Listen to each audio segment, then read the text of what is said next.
I've always been fascinated by the way history pivots on the actions of extraordinary individuals. And folks, there's perhaps no figure who exemplifies this more than Napoleon Bonaparte.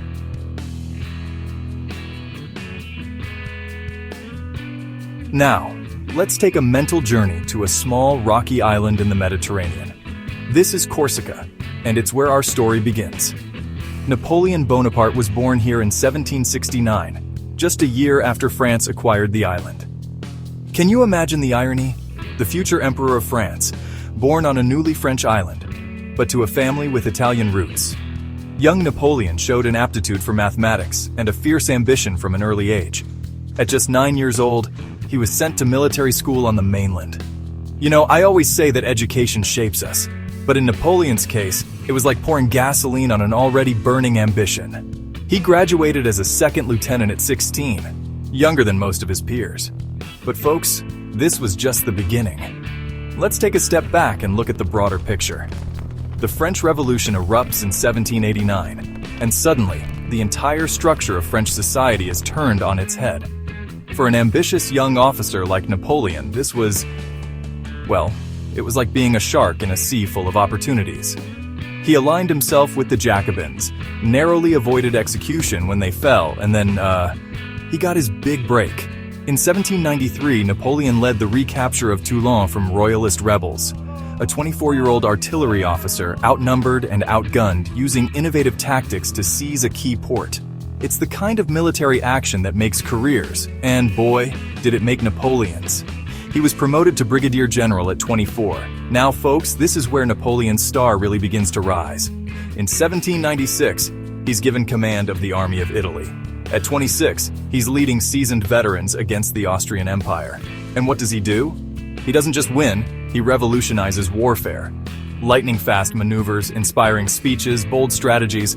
Napoleon turned a ragtag army into a force that dominated Italy. Then comes the Egyptian campaign. Now, this is where things get really interesting. Napoleon's not just fighting. He's bringing along scientists and artists. He's trying to conquer not just land, but knowledge. It's a campaign that ultimately fails militarily, but succeeds in capturing the imagination of France. And when Napoleon returns in 1799, he finds a directory in chaos. You know, I always say that timing is everything in history, and Napoleon's timing here was, well, it was impeccable.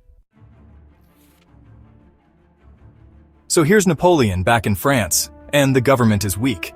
Now, folks, what happens next is one of those moments that it changes everything. On November 9th, 1799, or 18 Brumaire in the French Republican calendar, Napoleon and his allies launch a coup. It's a messy affair, with Napoleon himself nearly losing his nerve at one point. But by the end of it, he's part of a three-man consulate ruling France. But that's not enough for Napoleon. Over the next few years, he consolidates power, rewrites the Constitution, and finally, in 1804, he crowns himself emperor. Imagine this scene. Notre Dame Cathedral, packed with spectators. Napoleon takes the crown from the Pope's hands and places it on his own head. It's a moment of... the sheer audacity of it is breathtaking. This man, born on a small island, has made himself the most powerful man in Europe through sheer will, talent, and yes, a fair bit of luck. And that's the story of Napoleon's rise, folks. In just 15 years, he went from an obscure lieutenant to the Emperor of France. It's a rise to power that's almost unparalleled in history. For now, just consider this.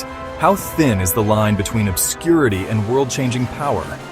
Napoleon's story shows us that sometimes all it takes is ambition, opportunity, and a whole lot of audacity.